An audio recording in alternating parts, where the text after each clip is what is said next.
नमस्कार दोस्तों, मैं राजेंद्र देवांगन। मैं आज आपके सामने एक बहुत सुंदर स्टोरी लेकर के आया हूँ जिससे काफ़ी कुछ हमको सीखने को मिलेगा। ध्यान से सुनिएगा। हम्म?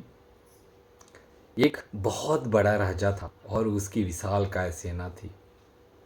और वह राजा एक युद्ध के लिए अपनी सेना को लेकर के निकला। तो बीच रास्ते में वह राजा देखा कि एक बहुत सुंदर आम का बगीचा था। सारे वृक्ष में बहुत सारे फल लदे हुए थे और अति मनमोहक दृश्य था। और उसी बगीचे में एक साधु भी बैठ करके वहाँ तप कर रहा था। तभी राजा को क्या लगा कि इतना सुंदर फल लदा हुआ वृक्ष है यहाँ आम के, मैं दो चार फल तोड़ लेता हूँ।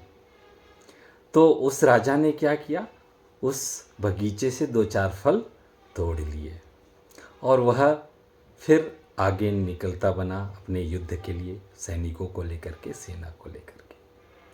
तो जैसे ही वो युद्ध पे पहुंचा, युद्ध जीत भी गया। और युद्ध जीतने के बाद जैसे ही फिर से वापस आ रहा था और उस बगीचे के पास पहुंचा तो देखा जिस बगीचा में इतना सारे फल लदे हुए थे हर एक वृक्ष पे, वो पूरा बिखरा पड़ा हुआ है। उसको समझ में नहीं आ रहा था कि ये वही बगीचा है जहाँ से हमने गुजरा था। इतने सारे बगीचा में फल लदे हुए थे, पूरे हर एक वृक्ष में बहुत सारे फल लदे हुए थे। ये वही बगीचा है क्या? उसको बड़ा आश्चर्य हो रहा था क्योंकि ना फल थे और पूरा बिखरा हुआ बगीचा था। तो उसने साधु को पूछा, उस राजन ने साधु को पूछा, हे साधु, हमने जाते वक्त देखा था कि यहाँ बहुत सुंदर बगीचा था और सारे पेड़ में फल लदे हुए थे सब, लेकिन अभी यहाँ पे कुछ ही दिनों के बाद यहाँ पूरा बगीचा बिखरा पड़ा हुआ है, ना कोई फल है ना पत्ते भी पूरे बिखरे पड़े हुए हैं। आप जरा हमें बताएं इसके बारे में। तो उस साधु ने क्या कहा, हे राजन, ये वही बगीचा है जहाँ से तुम गुजरे थे। जब तुमने यह विचार बनाया कि मैं दो चार फल तोड़ लेता हूँ, तो तुम्हारे मंत्री को भी लगा जब मेरा राजा दो चार फल तोड़ सकता है तो मैं भी क्यों ना चार पांच फल तोड़ लूँ।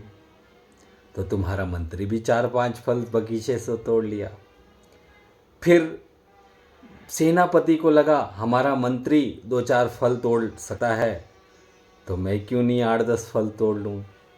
तो सेनापति भी 8-10 फल तोड़ लेता है।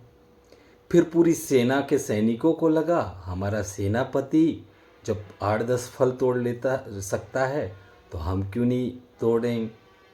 तो सारे सैनिक फिर पूरे बगीचे से आम के पेड़ तोड़ करके तहस नहस कर दिए। दोस्तों, इस कहानी से क्या शिक्षा मिलती है? जैसा हमारा लीडर, कोई भी संगठन हो, जैसा हमारा लीडर होता है वैसे ही उस संगठन के अनुसरणकर्ता भी वैसे ही व्यवहार करते हैं। तो हम जितने भी लीडर हैं, चाहे पॉलिटिकल लीडर हों चाहे प्रशासनिक लीडर हों, तो सभी लीडरों को ध्यानपूर्वक व्यवहार करना चाहिए ना। अगर हम भ्रष्ट होंगे, ऊपर के नेता ही भ्रष्ट होंगे तो नीचे तो पूरा सिस्टम भ्रष्ट होगा ही ना। तो अगर आपको ये कहानी अच्छी लगी तो इसे हर एक आपके क्षेत्र के पॉलिटिकल लीडर तक इस कहानी को पहुंचाएं, इस वीडियो को शेयर करें ताकि उनकी आंखें खुल जाएं।